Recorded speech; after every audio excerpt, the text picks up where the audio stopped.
to be part of this discussion that we are having today. From the Mayor's office, the representative this afternoon of the Mayor, Attorney Gilbert, who has joined us this afternoon, Professor Carlo Inocencio, the University Vice President, Michael Tumandas, the University Secretary, ating mga faculty members, deans of colleges, ang ating staff, administration of the City of Malabon University, and of course, ang ating mga kabataan. Magandang hapon po sa inyong lahat.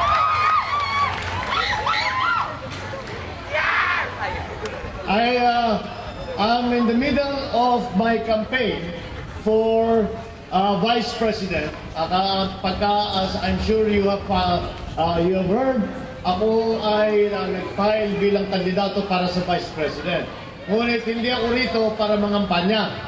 Nandito ako para pag-usapan kung ano ang dapat na ginagampanan ng ating mga kabataan sa ating lipunan, sa ating pamahalaan.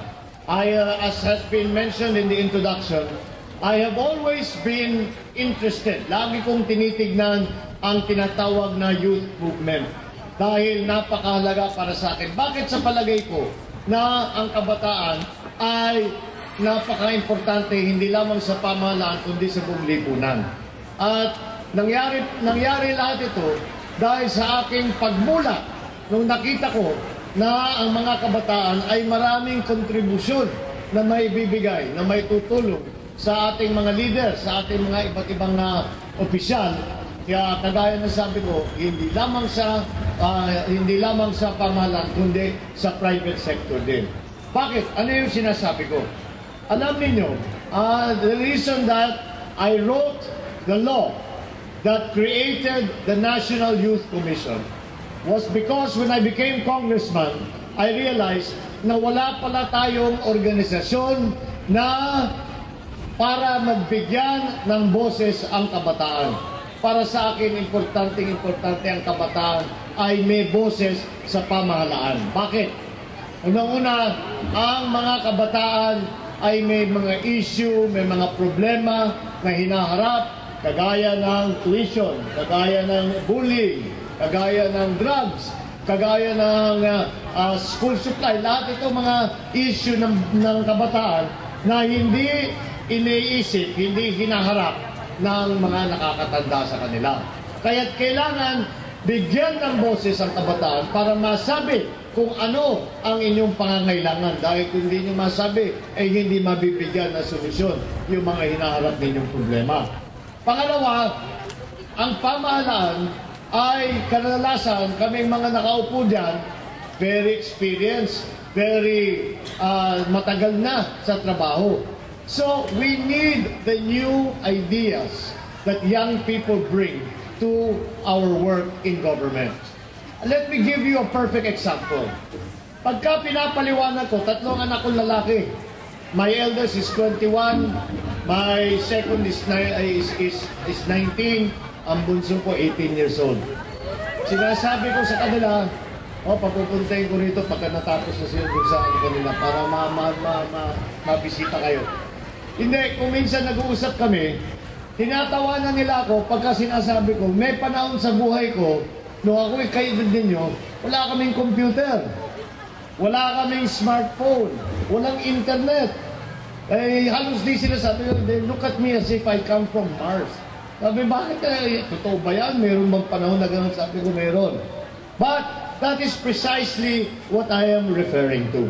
Dahil kami, pagka iniisip namin ang mga bagong teknolohiya, pagka pinag-iisipan namin ang mga bagong mga pagbabago, hindi lamang sa teknolohiya, kundi sa pag-iisip, sa philosophy, lahat nito, ay parang sinasabi namin, bago na ito, hindi na kailangan pa namin na pag-aralan. Ngunit kayong mga bata, ay parang kabahagi ng buhay ninyo yan. Hindi nyo na kailangan isipin. Hindi nyo na kailangan i-aral. At alam na ninyo yan dahil pang-araw-araw ninyong ginagamit. Kaya yan mga bago, the new ideas that you bring, not to exclude the new energy that you bring, the new ideas, the new blood that you bring, motivation, the idealism and that motivation that young people bring to their work also motivates us and brings a new perspective to government. Kaya importante na may kabataan. Pangatlo, kayong mga kabataan ang pinakamalaking sektor ngayon sa Pilipinas, sa lipunan ng Pilipinas. The statistic is that yung mga botante sa darating na halalan, 35 and below, are already 45% of the voting population. Ibig sabihin, kung magkaisa kayong lahat, kaya niyong ihalal ang isang Pangulo, ang Vice President, ang Senator, lahat ng opisyal, na elected official, kapag pinagkaisahan ng mga kabataan, ay kaya niyong ihalal. Kayo ang magiging boto na pagka ibinuo, walang kahit na ano pang gawin ng ibang sektor ay masusunod ang boto ng kabataan. And the reason that that is important is kailangan, pag sinasabi natin na tayo ay demokrasya, hindi natin maaaring sabihin na tayo demokrasya kapag ang pinakamalaking sektor ay walang boses. Pangapat, the time will come when those of us who are here in high office right now, the time will come when it will be you who will be in those offices. It will be you who will be making those decisions.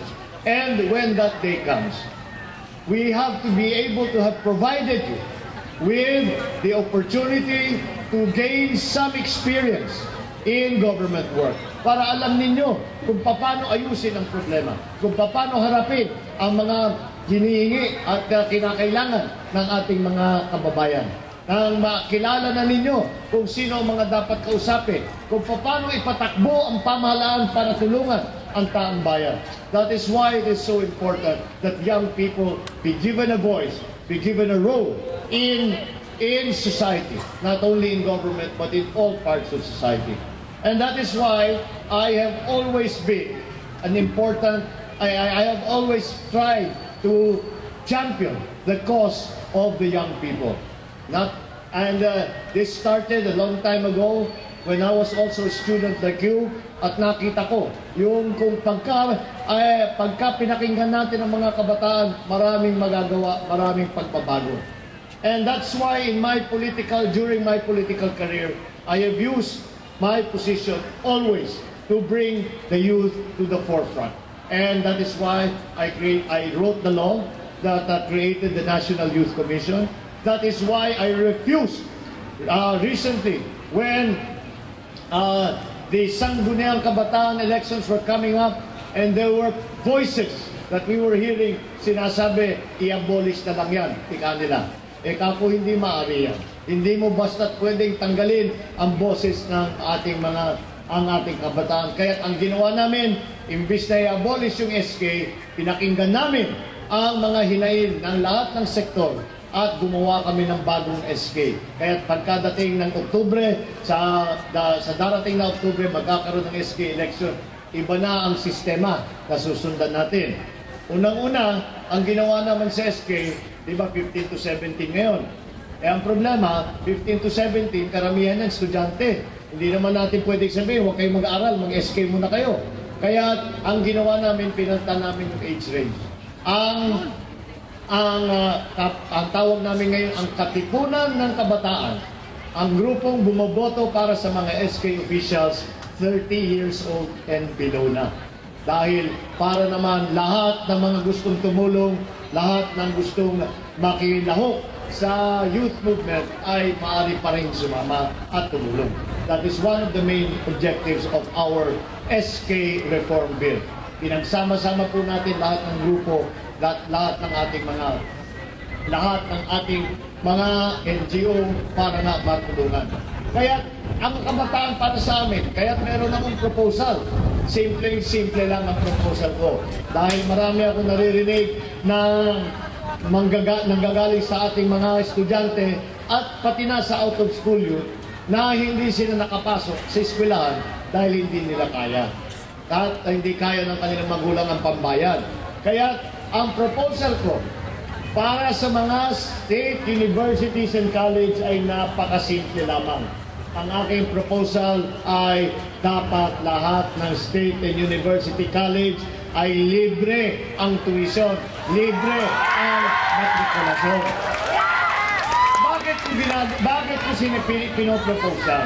Unang-una, nakita ko na palagay para sa akin, tapat ang aking paniniwala na ang edukasyon ang pinaka-importanteng serbisyo na ibinibigay ng pamahalaan sa ating mga kababayan, sa ating mga kabataan.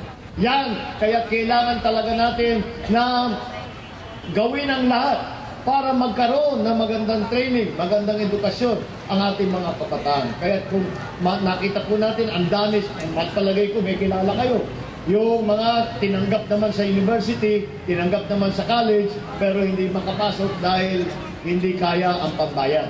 At yan palagay ko magiging malaking tulong. Alam niyo nung kinalkula namin kung magkano kailangan para ipaglibre na ang tuition ng lahat ng SUCs, 18 billion. Yung ating 18 billion pesos. Yung ating budget ay trillion. Siguro naman makakahanap tayo ng 18 billion para matulungan lahat ng ating mga estudyante na makakuha ng isang degree, ng diploma, kahit na ng diploma course, lahat yan ay dapat gawin ng libre. Yan ang aking proposal. And that's why I feel that it is important to continue to fight and to support and to endorse and to do all that we can to make the youth more active. Hindi nyo na maalala, pero noon, meron yung bago nagkaroon ng SK, meron ng tinatawag na KB, yung Kabataan Barangay.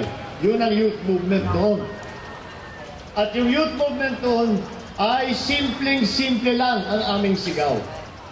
Ang tinatanong, kaming mga kabataan, ano ang dapat namin gawin para maging kasama at maging bahagi ng pagsusulong ng pagbabago? Ang aming sagot, napakasimple lang. Kailangan ay kayo ay makialam. Lahat ng nangyayari sa paligiran ninyo, pag meron kayong nakikitang hindi magandang nangyayari, gawan nyo ng paraan, pakialaman ninyo. Pagka meron kayong naisip na mas magandang pagpatakbo, makialam, sabihin ninyo at sabihin nyo mas maganda ito, ipaglaban ninyo, panindigan ninyo. Yan ang dapat na ginagawa ng kabataan. Dapat we are all, that you and the young people are all all leaders in a way. You are all activists in a way because you are trying to make change. You are trying to make the world better. You are making the Philippines a better place. You are making the lives of our countrymen a better life. That is what is important after all. And in that way, even if you are not in government, even if you are not in public service, you can still make a contribution so our society is going to be better. Alam niyo, that I think is the most important point that I would like to make. Do not think, huwag niyong iisipin dahil mga bata pa kayo, na wala kayong maibibigay, wala kayong maitutulong sa aming ginagawa sa pamahalaan. Huwag ninyong isipin na dahil ganyan ang patakbo, matagal na, hindi pwedeng baguhin, kaya ninyong baguhin. Kung sa palagay ninyo, merong mas magandang dapat gawin o merong nakakalimutan na naging kakulangan ng ating pamahalaan, dapat magsalita kayo at mag-organize kayo at sigaw ninyo kung ano ang inyong naiisip, kung ano ang inyong mga pangangailangan. Do not for one moment think that the youth does not have a voice. Do not for one moment think that the youth has nothing to contribute. Do not think for 1 second that the youth is not paid attention to by those in high office.